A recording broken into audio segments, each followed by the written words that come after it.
নমস্কাৰ প্ৰিয় দৰ্শক, দিনটোৰ আটাইতকৈ বেছি গুৰুত্বপূৰ্ণ খবৰসমূহৰ সৈতে আপোনাক ৰাইজৰ বাতৰিলৈ স্বাগতম জনাইছো। আজিৰ শীৰ্ষক খবৰসমূহ চমুকৈ এনেধৰণৰ। আপোনাৰ ঘৰৰ ভোটাৰ তালিকাত যদি অচিনাক্ত লোকৰ নাম ওলায় তেন্তে আপুনি কি কৰিব? ইফালে টাটা ছেমিকণ্ডাক্টৰ নামত কোনে লুটি দিলে 25 লাখ টকা।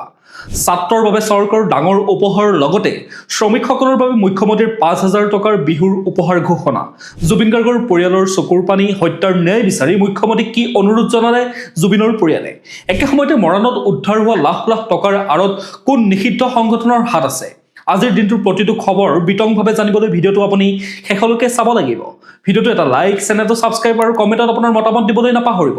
প্ৰিয় দৰ্শক, আজি অসমীয়া পুহ মাহৰ 22 তাৰিখ আৰু ইংৰাজী 7 জানুৱাৰী। এতিয়া আহিছোঁ আমি প্ৰথমটো খবৰলৈ। নিউ গুৱাহাটীৰ খচৰা ভোটাৰ তালিকাত অচিনাক্তৰ ভিৰ।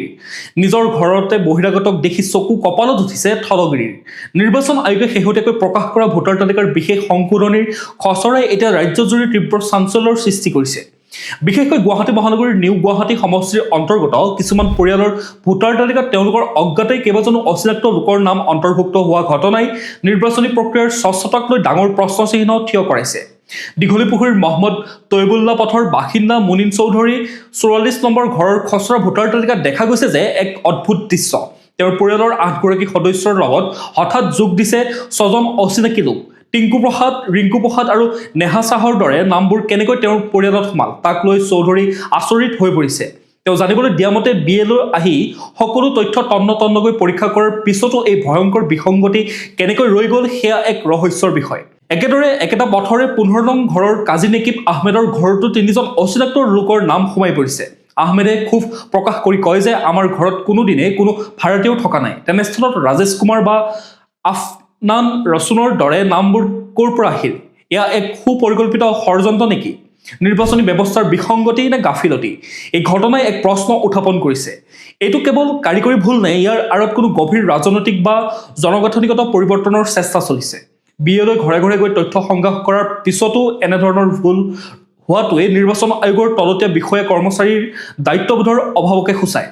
ইয়াৰ উপৰি নিৰ্বাচন আয়োগৰ পৰ্টেলত মৃত লোক বা ঠিকনা সলনি কৰা লোকৰ নাম কৰ্তনৰ সুবিধা আছে যদিও এনেদৰে ভুলকৈ সোমাই পৰা অচিনাকি লোকক বাদ দিয়াৰ কোনো সহজ উপায় নাই বুলি ভুক্তভোগীয়ে অভিযোগ কৰে। জিলা নিৰ্বাচনী বিষয়াৰ স্পষ্টীকৰণ। বিষয়টো চৰ্চা লাভ কৰাৰ পিছতে কামৰূপ মহানগৰ জিলা নিৰ্বাচনী বিষয়াই প্ৰতিক্ৰিয়া প্ৰকাশ কৰিছে। তেওঁ জনোৱা মতে 35 নিউ গুৱাহাটী সমষ্টিৰ এই বিসংগতিসমূহ ইতিমধ্যে চিনাক্ত কৰা হৈছে। 10 ফেব্ৰুৱাৰীত প্ৰকাশ পাবলগীয়া চূড়ান্ত তালিকাত এই ভুলসমূহ সংশোধন কৰা হ'ব বুলি তেওঁ আশ্বাস প্ৰদান কৰে। লগতে যিকোনো আপত্তিৰ বাবে ভোটাৰ হেল্পলাইন নম্বৰ 1950 যোগাযোগ কৰিবলৈ তেওঁ আহ্বান জনায়। ৰাজনৈতিক মহলতো এই বিষয়টোৱে প্ৰতিক্ৰিয়াৰ সৃষ্টি কৰিছে। কংগ্ৰেছ নেতা ৰাহুল গান্ধীয়ে দেশজুৰি কৰি অহা ভোট চুৰিৰ অভিযোগৰ প্ৰেক্ষাপটত গুৱাহাটীৰ এই ঘটনাই অধিক গুৰুত্ব লাভ কৰিছে।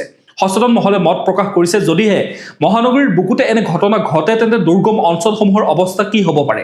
সেয়েহে প্ৰতিগৰাকী সচেতন নাগৰিকে নিজৰ আৰু পৰিয়ালৰ ভোটাৰ তালিকা পৰীক্ষা কৰি গণতন্ত্ৰৰ পবিত্ৰতা ৰক্ষা কৰাটো সময়ৰ আহ্বান হৈ পৰিছে। এতিয়া আহিছোঁ আমি পৰৱৰ্তী খবৰটোলৈ। টাটা ছেমিকণ্ডাক্টৰৰ নামত বৃহৎ চাকৰিৰ কেলেংকাৰী। প্ৰবঞ্চকৰ কবলত 200 যুৱক, 25 লাখ টকা জব্দ। জাগিৰোডত নিৰ্মীয়মান টাটা ছেমিকণ্ডাক্টৰ প্ৰকল্পক কেন্দ্ৰ কৰি ৰাজ্যত সক্ৰিয় হৈ উঠিছে এক বৃহৎ প্ৰবঞ্চকৰ চক্ৰ। টাটাৰ দৰে বহু কোটিটকীয়া প্ৰকল্পত চাকৰি দিয়াৰ নামত প্ৰায় 200 নিবনুৱা যুৱকক জালত পেলাই লক্ষাধিক টকা সংগ্ৰহ কৰা এই চক্ৰটোৰ বিৰুদ্ধে মৰিগাঁও আৰক্ষীয়ে কঠোৰ পদক্ষেপ গ্ৰহণ কৰিছে। ইতিমধ্যে এই কেলেংকাৰীৰ সৈতে জড়িত নগাঁৱৰ হাতীচুং মহাবিদ্যালয়ৰ এজন প্ৰবক্তাসহ কেইবাজনকো আৰক্ষীয়ে গ্ৰেপ্তাৰ কৰে। মহাবিদ্যালয়ৰ শিক্ষকৰ নেতৃত্বত প্ৰবঞ্চনাৰ জাল। আৰক্ষী সূত্ৰই জনোৱা মতে নগাঁৱৰ হাতীচুং মহাবিদ্যালয়ৰ প্ৰবক্তা চাইকুল ইছলামে আন একাংশ সহযোগীৰ সৈতে মিলি ছ'চিয়েল মিডিয়াৰ জৰিয়তে এই ভুৱা চাকৰিৰ প্ৰচাৰ চলাইছিল। প্ৰবঞ্চকৰ চক্ৰটোৱে ইমানেই কৌশলেৰে জাল পেলাইছিল যে তেওঁলোকে টাটা গ্ৰুপৰ ভুৱা লেটাৰহেড ব্যৱহাৰ কৰি নিবনুৱাসকলক প্ৰশিক্ষণ দিয়াৰ লগতে নিযুক্তি পত্ৰও প্ৰদান কৰিছিল।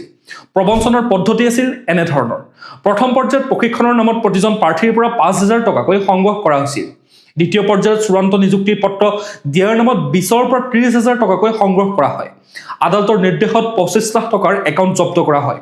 মৰিগাঁও জিলাৰ মুখ্য ন্যায়িক দণ্ডাধীশৰ আদালতে যোৱা 3 জানুৱাৰীত মুখ্য অভিযুক্ত চাইকুল ইছলামৰ ICICI আৰু SBI বেংকৰ 2টা একাউণ্ট জব্দ কৰাৰ নিৰ্দেশ দিয়ে।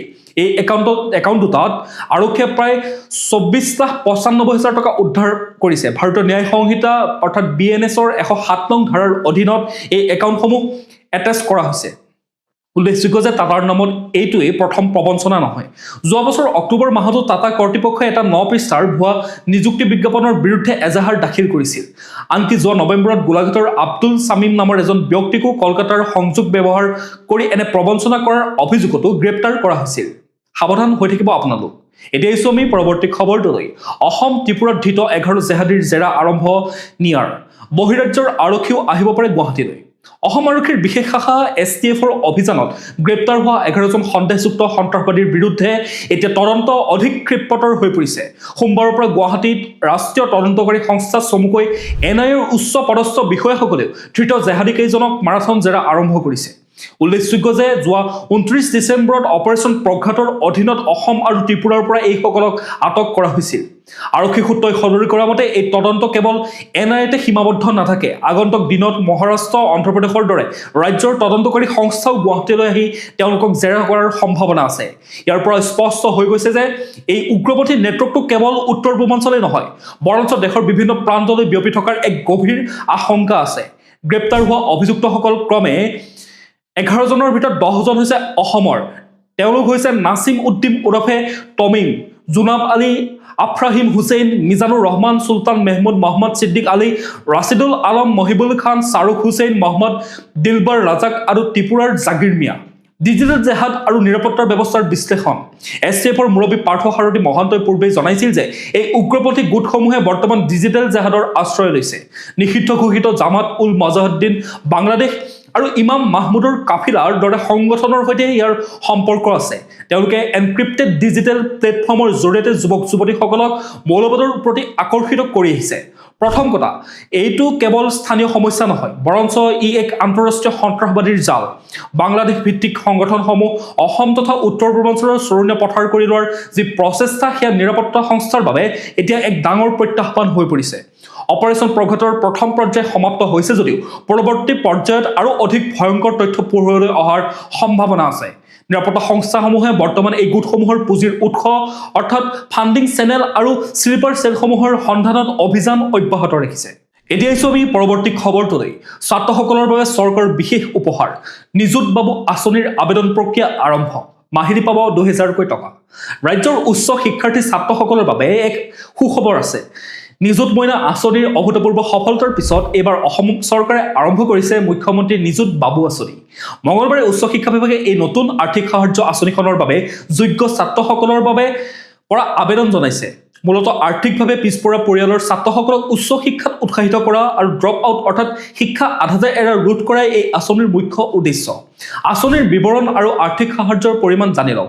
এই আঁচনিৰ অধীনত চৰকাৰী আৰু প্ৰাদেশিক শিক্ষানুষ্ঠানত অধ্যয়নৰত ছাত্ৰসকলে তলত দিয়া ধৰণে সাহায্য লাভ কৰিব। স্নাতক অৰ্থাৎ আণ্ডাৰ গ্ৰেজুৱেট প্ৰথম বৰ্ষ প্ৰতিমাহে 1000 টকাকৈ, স্নাতকোত্তৰ অৰ্থাৎ পোষ্ট গ্ৰেজুৱেট প্ৰথম বৰ্ষ প্ৰতিমাহে 2000 টকাকৈ। এই সাহায্য এটা শিক্ষাবৰ্ষত সৰ্বাধিক 10 মাহৰ বাবে প্ৰত্যক্ষ লাভ হস্তান্তৰ অৰ্থাৎ ডাইৰেক্ট বেনিফিট ট্ৰান্সফাৰ পদ্ধতিৰে প্ৰদান কৰা হ'ব। কোনে কৰিব পাৰিব এই আবেদন? যোগ্যতাৰ চৰ্তসমূহ আপোনালোকে জানি লওক। এই আঁচনিৰ সুবিধা ল'বলৈ ছাত্ৰসকলে কিছুমান নিৰ্দিষ্ট চৰ্ত পূৰণ কৰিব লাগিব। ছাত্ৰজন অসমৰ স্থায়ী বাসিন্দা হ'ব লাগিব। পৰিয়ালৰ বাৰ্ষিক আয় 4 লাখ টকাৰ কম হ'ব লাগিব। কেৱল চৰকাৰী আৰু প্ৰাদেশিক মহাবিদ্যালয় বা বিশ্ববিদ্যালয়ত নিয়মিতভাৱে অধ্যয়নৰত ছাত্ৰইহে আবেদন কৰিব পাৰিব, ব্যক্তিগত বা দূৰসংযোগ শিক্ষাৰ বাবে নহয়। আবেদনকাৰী ছাত্ৰজন নিয়মীয়া উপস্থিতি আৰু শৈক্ষিক অনুশাসন মানি চলিব লাগিব। আঁচনিৰ পৰা কোন কোন বঞ্চিত হ'ব? বিবাহিত স্নাতক ছাত্ৰসকল, মুখ্যমন্ত্ৰীৰ জীৱন প্ৰেৰণা আঁচনিৰ সুবিধা গ্ৰহণ কৰি থকা স্নাতকোত্তৰ ছাত্ৰসকল। এতিয়া আছো আমি পৰৱৰ্তী খবৰটোলৈ। 50,000 টিকটত বিধায়ক হোৱাৰ সপোন। ৰাজীৱ ভৱনত কংগ্ৰেছী প্ৰাৰ্থীৰ ৰাণী নিচিকা ভিৰ। 2026 চনৰ অসম বিধানসভা নিৰ্বাচনলৈ এতিয়াও কেইমাহমান বাকী আছে, কিন্তু তাৰ পূৰ্বে ৰাজ্যৰ ৰাজনৈতিক আকাশত নিৰ্বাচনী বতাহে তীব্ৰ গতিত কোবাইছে। বিশেষকৈ বিৰোধী দল কংগ্ৰেছৰ মুখ্য কাৰ্যালয় গুৱাহাটীৰ ৰাজীৱ ভৱন এতিয়া উৎসৱমুখৰ হৈ পৰা দেখা গৈছে। কাৰণ এটাই, টিকট সংগ্ৰহৰ দৌৰ। আবেদনৰ মাচুল 50,000 টকা। সপোন নে এয়া ব্যৱসায়? অসম প্ৰদেশ কংগ্ৰেছ কমিটিয়ে এইবাৰ নিৰ্বাচনী প্ৰাৰ্থিত্বৰ বাবে আবেদন মাচুল হিচাপে ধাৰ্য কৰিছে 50,000 টকা। ৰাজীৱ ভৱনৰ পৰা পোৱা তথ্য অনুসৰি ইতিমধ্যে 500তকৈ অধিক লোকে এই আবেদন পত্ৰ সংগ্ৰহ কৰিছে। অৰ্থাৎ নিৰ্বাচনৰ পূৰ্বেই দলীয় পুঁজিলৈ আহিছে বুজন পৰিমাণৰ ধন। ৰাজনৈতিক বিশ্লেষকসকলৰ মতে এনেদৰে বৃহৎ পৰিমাণৰ মাচুল ধাৰ্য কৰাটো এফালে যেনেকৈ অনাগম্ভীৰ প্ৰাৰ্থীক আঁতৰাই ৰাখিব পাৰে, আনফালে আকৌ আৰ্থিকভাৱে সচ্ছল নোহোৱা তৃণমূল পৰ্যায়ৰ সংগ্ৰামী কৰ্মীসকলৰ বাবে ই এক অন্তৰায়ো হৈ পৰিব পাৰে।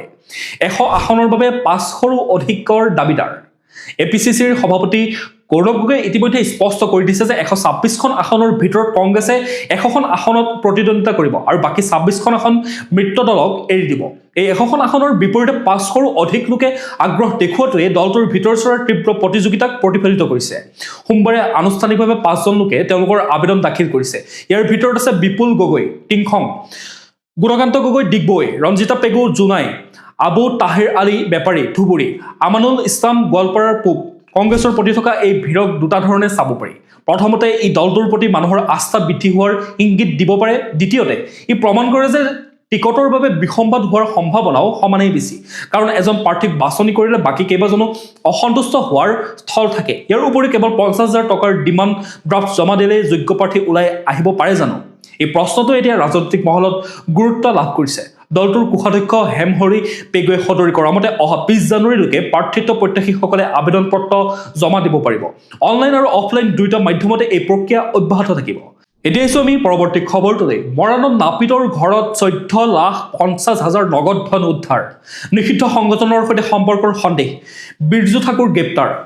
ডিব্ৰুগড় জিলাৰ মৰাণত এক চাঞ্চল্যকৰ সৃষ্টি কৰি আৰক্ষীয়ে এজন নাপিতৰ বাসগৃহৰ পৰা জব্দ কৰিছে নগদ 14,50,000 টকা। এজন সাধাৰণ খাটি খোৱা লোকৰ হাতত ইমান বৃহৎ পৰিমাণৰ ধন কেনেকৈ আহিল, তাক লৈ বৰ্তমান তীব্ৰ ৰহস্যৰ সৃষ্টি হৈছে। আৰক্ষীৰ প্ৰাথমিক সন্দেহ অনুসৰি এই ধন কোনো নিষিদ্ধ ঘোষিত উগ্ৰপন্থী সংগঠনৰ বাবে সংগ্ৰহ কৰা হৈছিল। টিংখং সমজিলা আৰক্ষী অধীক্ষক ব্ৰেণ্ডন দৈমাৰী আৰু মৰাণ থানাৰ ভাৰপ্ৰাপ্ত বিষয়া দান্তে জিত দেউৰীৰ নেতৃত্বত আৰক্ষীৰ এটা দলে নিশা ঘুগুল পথাৰ গাঁৱত অভিযান চলায়। পেছাত নাপিত আৰু দিন হাজিৰা কৰা বিৰজু ঠাকুৰ নামৰ যুৱকজনৰ ঘৰত তালাচী চলাই আৰক্ষীয়ে উদ্ধাৰ কৰে এই বৃহৎ পৰিমাণৰ ধনৰাশি। নগদ ধনৰ লগতে এটা মোবাইল ফোনো জব্দ কৰা হৈছে। সংবাদমেল সম্বোধন কৰি আৰক্ষী অধীক্ষক ব্ৰেণ্ডন দৈমাৰীয়ে জানিবলৈ দিয়া মতে বিৰজু ঠাকুৰে বৰ্তমানলৈকে এই ধনৰ উৎসৰ কোনো সঠিক উত্তৰ দিব পৰা নাই। আৰক্ষীৰ অনুসন্ধানত প্ৰকাশ পাইছে যে ধৃত বিৰজু কোনো নিষিদ্ধ উগ্ৰপন্থী সংগঠনৰ সৈতে জড়িত হৈ আছে আৰু এই ধনসমূহ ইকনমিক ফ্ৰড বা ধন সৰবৰাহৰ জৰিয়তে সংগ্ৰহ কৰা হৈছিল। এতিয়া আহিছোঁ আমি পৰৱৰ্তী খবৰটোলৈ। চাহ শ্ৰমিকৰ বাবে 5,000 টকা এককালীন সাহায্যৰ ঘোষণা মুখ্যমন্ত্ৰী শৰ্মাৰ। ভূমিপত্ৰৰ পিছত অসমৰ 200 বছৰ পুৰণি চাহৰ ঐতিহ্য সংৰক্ষণ আৰু চাহ বাগানৰ শ্ৰমিকসকলৰ কল্যাণৰ লক্ষ্যৰে এইবাৰ ৰাজ্য চৰকাৰে গ্ৰহণ কৰিছে আন এক বিশেষ পদক্ষেপ। মুখ্যমন্ত্ৰী ডক্টৰ হিমন্ত বিশ্ব শৰ্মাই এক্স যোগে জানিবলৈ দিয়া মতে এটি কলি দুটি পাত আঁচনিৰ জৰিয়তে ৰাজ্যৰ প্ৰতিজন চাহ শ্ৰমিকে 5,000 টকাৰ এককালীন আৰ্থিক সহায় লাভ কৰিব। লগতে মুখ্যমন্ত্ৰী শৰ্মাই কয় যে এই আঁচনিৰ জৰিয়তে মুঠ 6 লাখ লোকক সামৰি লোৱা হ'ব। চাহ উদ্যোগৰ সৈতে জড়িত লক্ষাধিক শ্ৰমিক পৰিয়ালৰ আৰ্থিক সহায় আৰু সামাজিক সুৰক্ষা নিশ্চিত কৰা এই আঁচনিৰ মূল লক্ষ্য বুলি তেওঁ উল্লেখ কৰে। বিধানসভাত ভূমিপত্ৰ প্ৰদান কৰা আৰু নতুন বছৰৰ আৰম্ভণিতে এককালীন আৰ্থিক সাহায্য দিয়া এই দুয়োটাই এক ঐতিহাসিক ঘোষণা বুলি অভিহিত কৰিছে আটছাৰ তেজপুৰ শাখাৰ সভাপতি পংকজ নায়কে। অসমৰ চাহ জনজাতি ছাত্ৰ সংস্থাই চৰকাৰৰ এই পদক্ষেপক আদৰণি জনাইছে। এতিয়া আহিছোঁ আমি পৰৱৰ্তী খবৰটোলৈ। জুবিন গাৰ্গৰ পৰিয়ালৰ গুৰুত্বপূৰ্ণ পদক্ষেপ, হত্যাৰ ন্যায় বিচাৰি মুখ্যমন্ত্ৰীলৈ বিশেষ আবেদন। জুবিন গাৰ্গৰ মৃত্যুৰ ন্যায়িক প্ৰক্ৰিয়াক লৈ এক বিশেষ তৎপৰতা প্ৰকাশ কৰিছে তেওঁৰ পৰিয়ালে। মঙলবাৰে জুবিন গাৰ্গৰ পত্নী গৰিমা শইকীয়া গাৰ্গ, ভগ্নী পামী বৰঠাকুৰ আৰু খুৰাক মনোজ বৰঠাকুৰে যুটীয়াভাৱে ৰাজ্যৰ মুখ্যমন্ত্ৰী ডক্টৰ হিমন্ত বিশ্ব শৰ্মালৈ এখন আবেদন পত্ৰ প্ৰেৰণ কৰিছে। এই আবেদনত তেওঁলোকৰ শিল্পীগৰাকীৰ ন্যায়িক প্ৰক্ৰিয়া ক্ষিপ্ৰতৰ কৰিবলৈ চৰকাৰৰ পৰা শক্তিশালী পদক্ষেপৰ দাবী কৰিছে।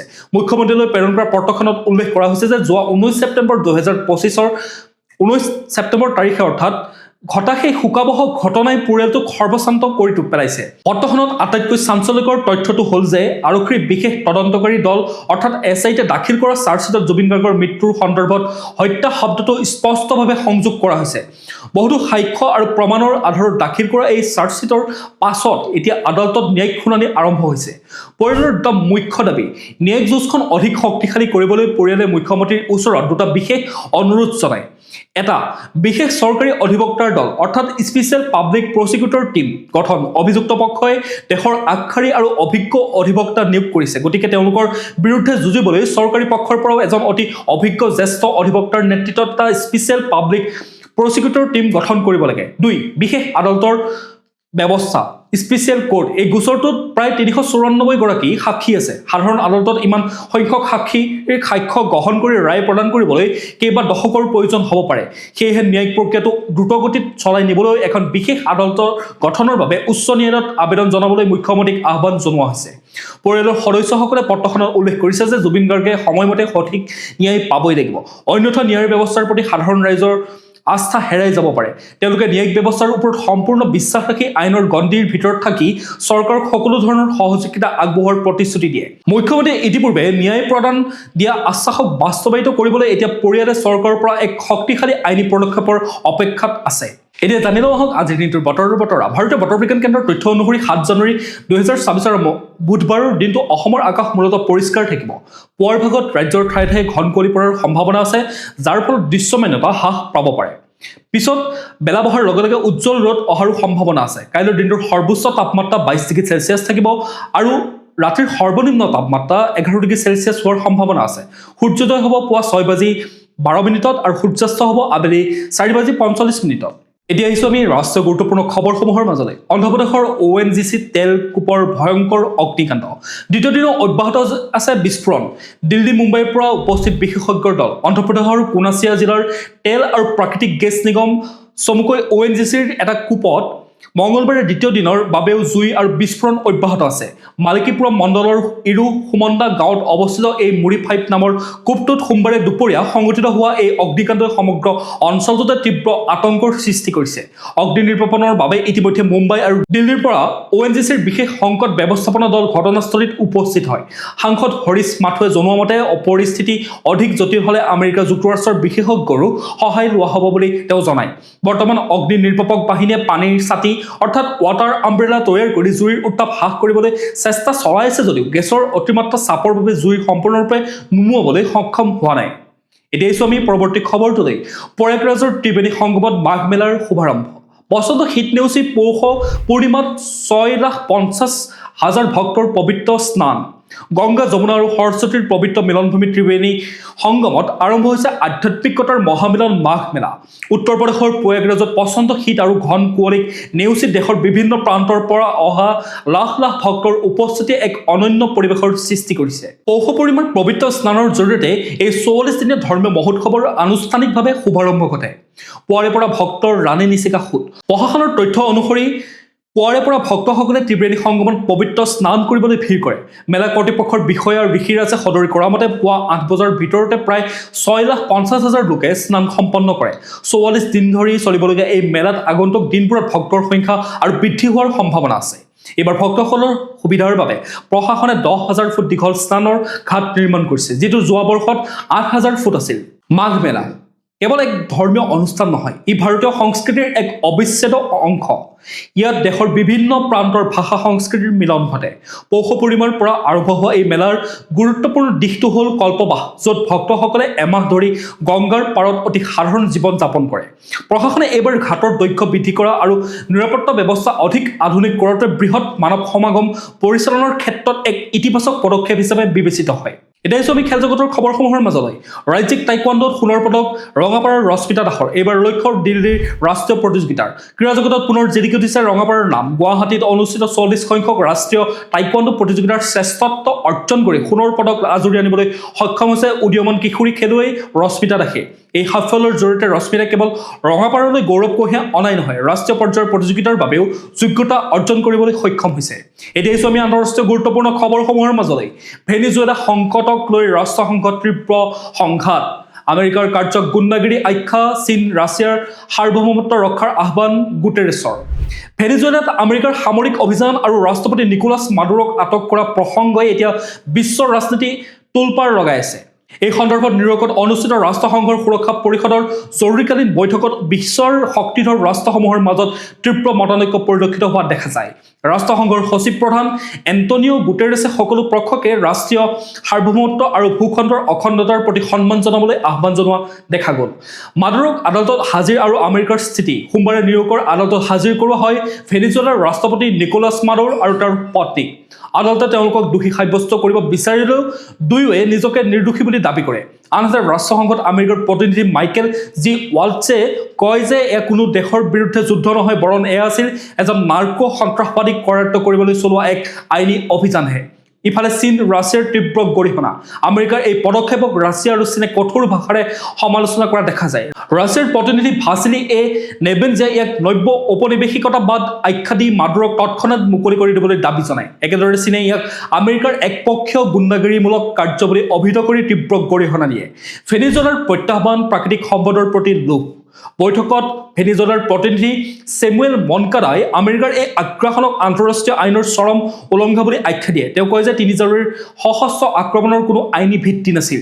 তেওঁৰ মতে আমেৰিকাৰ মূল লক্ষ্য হ'ল ভেনিজুৱেলাৰ বিশাল প্ৰাকৃতিক সম্পদ আৰু ইয়াৰ ভূ ৰাজনৈতিক অৱস্থান হস্তগত কৰা। এই সমগ্ৰ ঘটনাই আন্তঃৰাষ্ট্ৰীয় ৰাজনীতিত কেইবাটাও গুৰুত্বপূৰ্ণ প্ৰশ্ন উত্থাপন কৰা দেখা যায়। আন্তঃৰাষ্ট্ৰীয় আইনৰ প্ৰাসংগিকতা। কোনো এখন সাৰ্বভৌম দেশৰ ৰাষ্ট্ৰপতিক অন্য এখন দেশে সামৰিক অভিযান চলাই অপহৰণ কৰি নিয়াটোৱে ৰাষ্ট্ৰসংঘৰ চনদ আৰু জেনেভা সন্ধিক প্ৰত্যাহ্বান জনাইছে নেকি? ভূ ৰাজনৈতিক মেৰুকৰণ। এই ঘটনাই আমেৰিকাৰ সৈতে চীন ৰাছিয়াৰ সম্পৰ্ক অধিক তিক্ত কৰি তোলা দেখা গৈছে। মানৱীয় সংকট। ব্ৰিটেইনে আঙুলিয়াই দিছে যে মাদুৰৰ শাসনে ভেনিজুৱেলাত চৰম দাৰিদ্ৰ্য আৰু দমনৰ সৃষ্টি কৰিছিল, কিন্তু সামৰিক অভিযানে ইয়াৰ সমাধান দিব পাৰিবনে নে পৰিস্থিতি অধিক অস্থিৰ কৰিব, সেয়াহে চিন্তনীয় বিষয়। কলম্বিয়াই এই বৈঠকৰ বাবে অনুৰোধ জনাইছিল আৰু তেওঁলোকেও উদ্বেগ প্ৰকাশ কৰি কয় যে কেৱল আত্মৰক্ষাৰ বাবেহে বল প্ৰয়োগৰ অনুমতি আছে, কোনো ৰাষ্ট্ৰৰ ৰাজনৈতিক নিয়ন্ত্ৰণ ল'বলৈ নহয়। প্ৰিয় দৰ্শক, আজিৰ দিনটোৰ গুৰুত্বপূৰ্ণ খবৰসমূহ আছিল ইমানেই। আপোনালোকে যদি এতিয়াও আমাৰ চেনেলটো ছাবস্ক্ৰাইব কৰি ল'বলৈ পাহৰি গৈছে, অনুগ্ৰহ কৰি চেনেলটো ছাবস্ক্ৰাইব কৰি ল'ব, লগতে নটিফিকেশ্যন বেল আইকনটো প্ৰেছ কৰি ৰাখিব যাতে প্ৰতিদিনে এনেধৰণে নিউজৰ আপডেটসমূহ পাই থাকে। লগতে ভিডিঅ'টো যদি চাই ভাল পালে এটা লাইক কৰিব আৰু কমেণ্টত আপোনাৰ মতামত দিবলৈ নাপাহৰিব। কাইলৈ পুনৰ একে সময়তে লগ পোৱাৰ প্ৰতিশ্ৰুতিৰে আপোনাক বহুত বহুত ধন্যবাদ জ্ঞাপন কৰিছোঁ।